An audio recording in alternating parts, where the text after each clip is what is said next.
Okay, so y'all know how when you love someone, like your mate, your children, your mom, your friends, when you have integrity, um, and you really love the person, if you tell them that you're going to do something, you do it. If you promise them something, like let's say if it's your grandchild, you say, hey, I'm going to do this and I'm going to do it for, I'm doing this for you. You keep your promises, But I noticed over the past few years, since I'm still out here growing, I noticed over the past few years that I will make a promise to myself and I will not keep it. I will literally go back on my promise every single time. And it has gotten me nowhere. It really has gotten me nowhere. So I decided, it's a part of self-love, actually, self-care and self-love, to keep your promises to yourself, just like you would any of your loved ones. Keep your promise. You love yourself. Treat yourself wonderful. Treat yourself better than anybody ever treated you.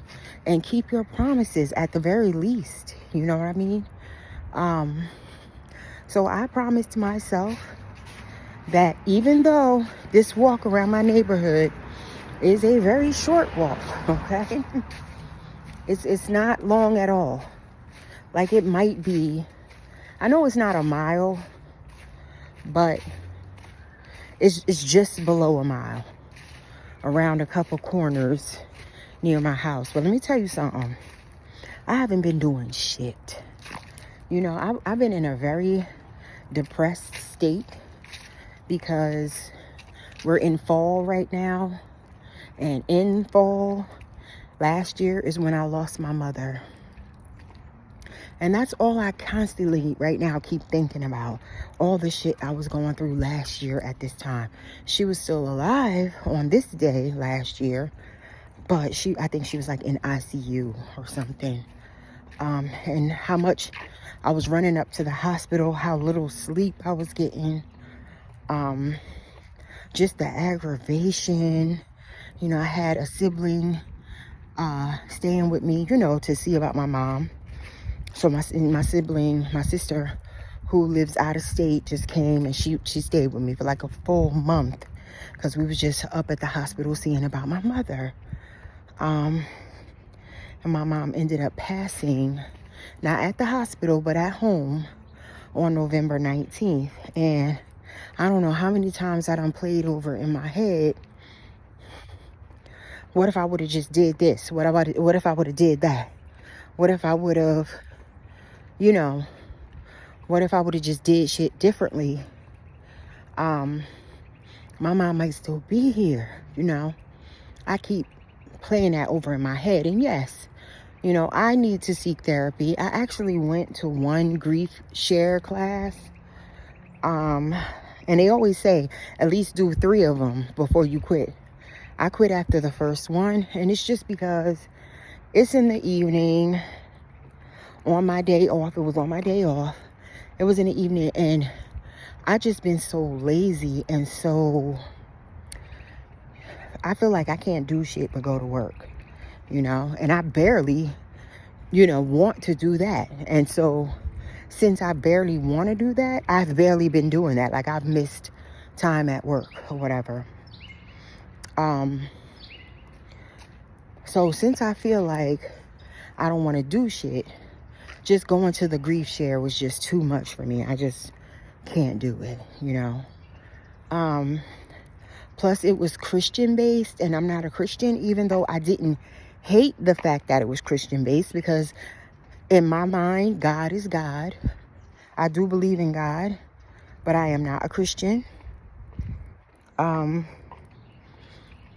I don't know, maybe if it was a different group of people, everybody was nice or whatever, but maybe I would have stayed. But I didn't end up staying. I went to one grief share counseling, and it's group counseling, and it is free. And I will admit, I probably need to get back into it and just go again, because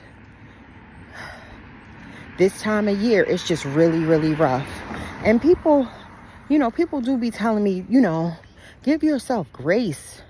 Give yourself grace. It's only been a year. And this year has gone by in a flash. And 2014 has been one of the worst years of my life. So it's grouped in there with 2023. Because when it comes down to the worst year of my life, 2023 is definitely that. Because I lost my mom. And I don't know why, but with all the shit that was going down, it just never occurred to me that it was going to come to that. My mom wasn't young. She lived her life, and she lived her life to the fullest too. She really did. My mom lived her life, okay? She did what she wanted to do, and she really lived. And I can only hope to start living how she was living, even when she was old. You know what I mean? But going back to me doing better with caring for myself, the self-care, the self-love, loving myself, being sweet to myself, talking sweet to myself.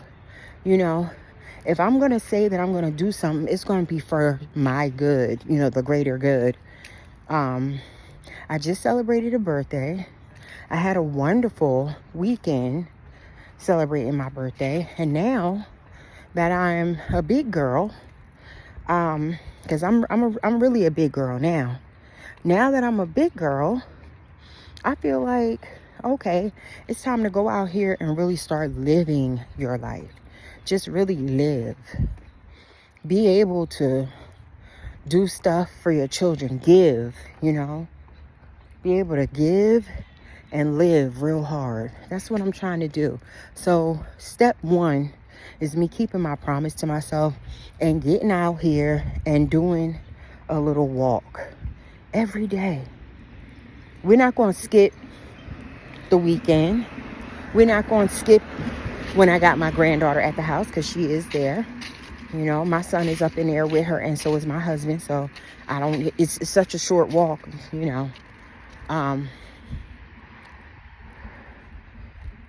I just do it. Normally, I would be like, oh, I had to, go pick up my granddaughter, and then I had to cook. So I didn't do my walk on Friday. Nope.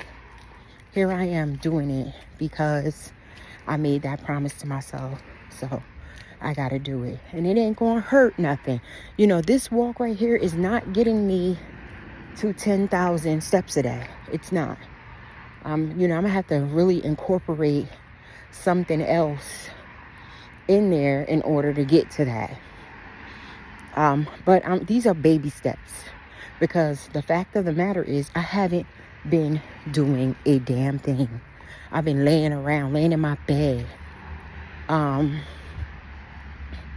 not feeling well, mentally and physically, not giving a damn.